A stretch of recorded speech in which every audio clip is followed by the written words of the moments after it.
since the early hours of the morning, we've seen mourners from all walks of life converging here at KwaPhindangene residence in Ulundi, where they are going to be, remembering and reflecting on the life and times of the late Prince Mangosuthu Buthelezi. And in fact, let me just step out of the shot just for a little while and allow my colleagues to give our viewers a sense of what is currently happening. Obviously, at the moment, nothing much is happening because there have been meetings, there have been, services that have been conducted inside the home of Prince Mangosuthu Buthelezi, where we've had an opportunity, to speak to various leaders from different political parties. And one of those leaders, of course, is Dr. Zwelini Mkhize, who worked very closely with Prince Mangosuthu Buthelezi, even during the times of that violence which occurred between IFP and ANC members in the early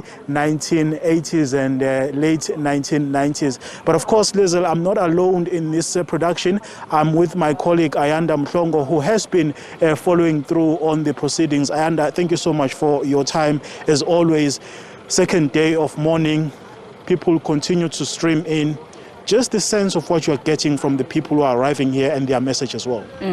Well, certainly, I think, Simphiwe, if we look at it's a drop in the ocean, so to speak. If we look at the numbers of people that have come forth, from what we understand from IFP members across the country, they are currently mobilizing. Just a short while ago, I was speaking to representatives of the hostels in Durban, and they are saying that they have got about scores, around 40 buses that are being planned to come out just of the city of Durban to make their way here to Ulundi. Of course, they'll be coming here for the funeral, but we are expecting over the next couple of days that there's going to be thousands of people. And as you were saying, from all walks of life, we've seen the leaders of political parties here in the province, and I expect that the leaders of all political parties from their national offices will be descending on KwaPhindangene to come and meet with the family, to pay their respects in person. We've seen the messages that were coming through yesterday, the video messages, the written messages from the national leaders, from your DA, your EFF, and many other parties that are represented in the National Assembly, and of course those that are not represented in the National Assembly as well. So one understands that, of course, over the couple of days we will see those leaders come through. But also, very importantly, while politics, Nkosi Mangosuthu Buthelezi, and he's known for being one of the longest-serving members of parliament, longest-serving politicians in South Africa, but to ordinary people who were more important to him, who he held very closely to his heart. It's been for the family, I think, important to see and wonderful to see from the oldest 90-year-old come out. They can barely walk, but coming out to come and pay their respects to the youngest of a person coming out to pay their condolences and their respects to the late Prince. And we came here this afternoon, Simphiwe, and on our way, as you're driving through the town of Ulundi, making our way here to KwaPhindangene, you can actually start to see now in the street, we saw IFP banners and flags flying on some of the street lights. So you're just seeing that as you come in, something is happening in Ulundi. Just by seeing those IFP flags, you're getting a sense that there is something that is happening. It is the talk of the town. Everybody in the town of Ulundi, in the town of KwaNongoma and other areas, of course, are talking about what has happened.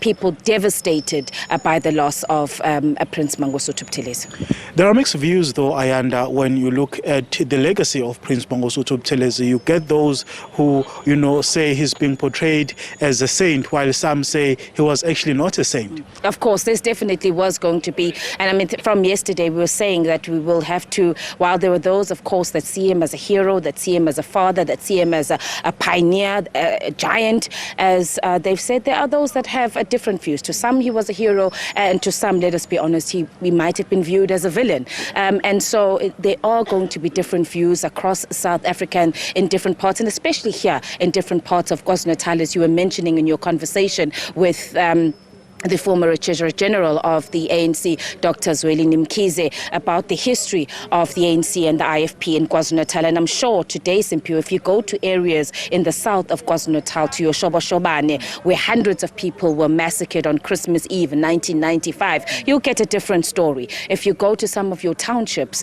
in Durban, in Umlazi, if you go to KwaMashu, if you go to the Midlands, if you go to Richmond, even here in certain parts, I mean, for the longest time, if you remember, even way into the 2000s, areas like this in Ulundi, in Nongoma, were still no-go areas. There are people that, even in the new dispensation, post-1994, who areas were still regarded as no-go areas because of the historical past of these areas. So certainly there are going to be communities that don't share the same views, that still bear the scars, the physical scars of the violence, that were, people who were orphaned, widows, women who were widowed due to the violence that took place in the province of KwaZulu-Natal. It wasn't only in KwaZulu-Natal, of course, it spread out onto other provinces as well, parts of Gauteng and other provinces. So certainly the views are going to be different, but that is what we as the SABC are going to be reflecting. We're going to be here while we are here, of course, and a lot of people that are here will be here to pass their condolences, even those who might feel some kind of way or maybe do not have a good relationship with the now late former leader of the IFP, but they are here. Some have even said that we're here, we've put our differences aside. In a time like this, it's a time for mourning, but we will not forget the past. Looking at his legacy and also his contribution in helping to unite the country, both as the traditional prime minister as well as the leader of the IFP, we are now anticipating a word from the family as to the funeral arrangements. From the sense you are getting, what kind of funeral can we expect? Well, from the onset, and we saw the message the announcement, should I say, of his passing came from the presidency, and we were told yesterday by the Premier of the province, Mangosuthu, that government is working closely. She and her office are working very closely. We know that the president, of course, is out of the country attending the G20 summit in India, but there is that constant discussions between the province and the office of the presidency. There is talk of a national or some type of a national funeral, and I guess we'll just have to wait and see when that announcement comes through. But something that his son Ntutugo said to you when he spoke this morning, that of course while there is still discussions around what type of funeral he's going to be accorded and the category of funeral that he is going to be accorded, but what was also going to be important in that funeral, even if he is accorded a state funeral, is that they must not forget the people. That was his father's wishes, that ordinary people be part of that funeral. So at whatever category, whatever type of funeral Nkosi Mangosuthu Buthelezi is accorded and honored with by the South African government, I think from the family's perspective as well as the traditional leadership, they are going to ensure that members of the public are part of that funeral.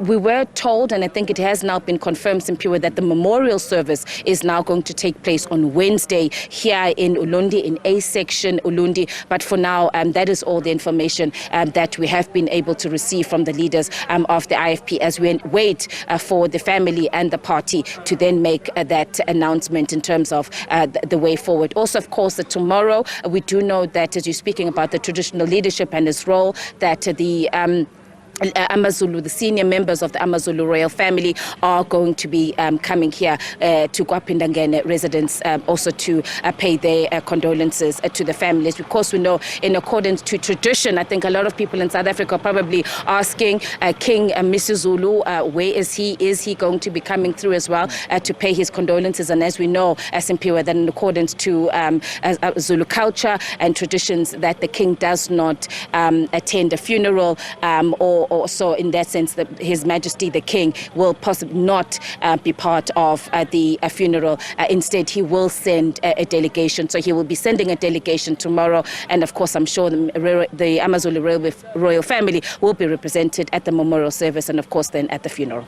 My colleague there, Ayanda Mhlongo, giving us a breakdown of what we can expect and also taking us back in terms of what has been said so far about the late Prince Mangosuthu Buthelezi.